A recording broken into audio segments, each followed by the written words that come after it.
اردو بال بھارتی دوسری جمع۔ پیارے بچوں، آج ہم اس ہر دل عزیز شخصیت کے بارے میں جانیں گے جن کی پیدائش تو کوفہ میں ہوئی، لیکن وہ نہ صرف پورے بغداد میں بلکہ پوری دنیا میں امام اعظم کے نام سے مشہور ہیں۔ آپ کی پیدائش 5 ستمبر 699 عیسوی میں اور وفات 14 جون 767 عیسوی کو ہوئی۔ آپ امام ابو حنیفہ رحمۃ اللہ علیہ کے نام سے بھی مشہور ہیں۔ آپ سنی حنفی فقہ یعنی اسلامی فقہ کے بانی تھے۔ آپ ایک تابعی مسلمان عالم دین، مجتہد فقہ اور اسلامی قانون کے اولین تدوین کرنے والوں میں شامل تھے۔ آپ کے مسلک پر عمل کرنے والوں کو حنفی کہا جاتا ہے۔ سبق نمبر 4، نیکی کا اثر، صفحہ نمبر 20۔ تم کہاں جا رہے ہو؟ میں ایک سوداگر کے پاس جا رہا ہوں۔ اچھا، میں سمجھا تم کسی کے پاس پڑھنے جا رہے ہو۔ شہر کے مشہور عالم کی بات سن کر نوجوان نعمان سوچ میں پڑ گیا۔ اس نے والد کے انتقال کے بعد اپنا خاندانی کاروبار سنبھال لیا تھا۔ بچپن میں اس نے والدین سے دین کی کچھ باتیں اور کاروبار کے طور طریقے سیکھے تھے۔ عالم کی بات سن کر نعمان نے شہر کے مدرسے میں داخلہ لے لیا۔ وہ ذہین تو تھا ہی، اسے علم حاصل کرنے کی لگن بھی تھی۔ اس کی محنت رنگ لائی۔ ایک وقت ایسا آیا کہ اسی مدرسے کے سب سے بڑے استاد کے انتقال کے بعد نعمان کو استاد مقرر کیا گیا۔ نعمان کا پورا نام نعمان بن ثابت تھا۔ دنیا جسے ابو حنیفہ رحمۃ اللہ علیہ کے نام سے بھی جانتی ہے۔ امام ابو حنیفہ نیک، دیندار اور خدا سے ڈرنے والے انسان تھے۔ ان کے زندگی کے واقعات سے ہم بہت کچھ سیکھ سکتے ہیں۔ امام ابو حنیفہ رحمۃ اللہ علیہ شروع میں کپڑے کی تجارت کیا کرتے تھے۔ ایک مرتبہ انہوں نے اپنے ملازم کو دکان پر لے جانے کے لیے کپڑے کو دیے تو انہوں نے دیکھا کپڑے کے ایک تھان میں کچھ خرابی ہے۔ امام ابو حنیفہ رحمۃ اللہ علیہ نے ملازم سے کہا، جب کوئی اس کپڑے کو خریدے تو اسے یہ خرابی بتا دینا اور کم داموں میں فروخت کرنا۔ شام میں ملازم نے انہیں دن بھر کی کمائی ہوئی رقم دی تو امام صاحب نے پوچھا، کیا تم نے اس کپڑے کی خرابی گاہک کو بتائی تھی؟ ملازم نے کہا، معاف کیجیے، یہ بات تو میں اسے بتانا بھول گیا۔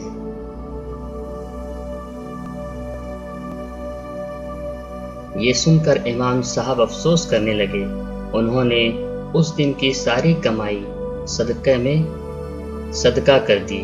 امام ابو حنیفہ نے زندگی بھر شہرت اور دولت سے دور رہ کر دین کی خدمت کی۔ انہوں نے اپنے علم سے لوگوں کو فائدہ پہنچایا۔ عام لوگوں کے ساتھ بھی ان کا برتاؤ نیک ہوتا تھا۔ امام ابو حنیفہ رحمۃ اللہ علیہ کے پڑوس میں ایک شخص رہتا تھا جسے گانے بجانے کا شوق تھا۔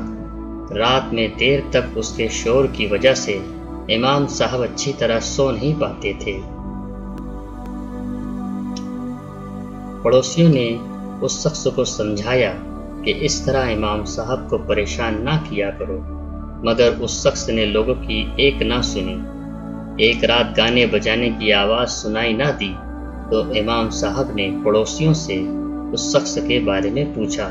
پتہ چلا کہ کسی آدمی سے اس کی لڑائی ہو گئی ہے، اس لیے اسے قید خانے میں ڈال دیا گیا ہے۔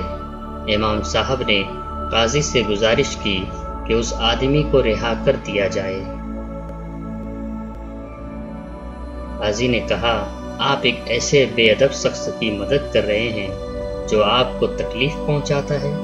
امام صاحب نے کہا، وہ میرا پڑوسی ہے، مجھ پر اس کا حق ہے کہ مصیبت میں اس کی مدد کروں۔ قید سے چھوٹنے کے بعد اس شخص پر امام صاحب کے نیک برتاؤ کا ایسا اثر ہوا کہ اس نے برے کاموں سے توبہ کر لی۔ مشقی سرگرمیاں، دیکھو، پڑھو اور لکھو۔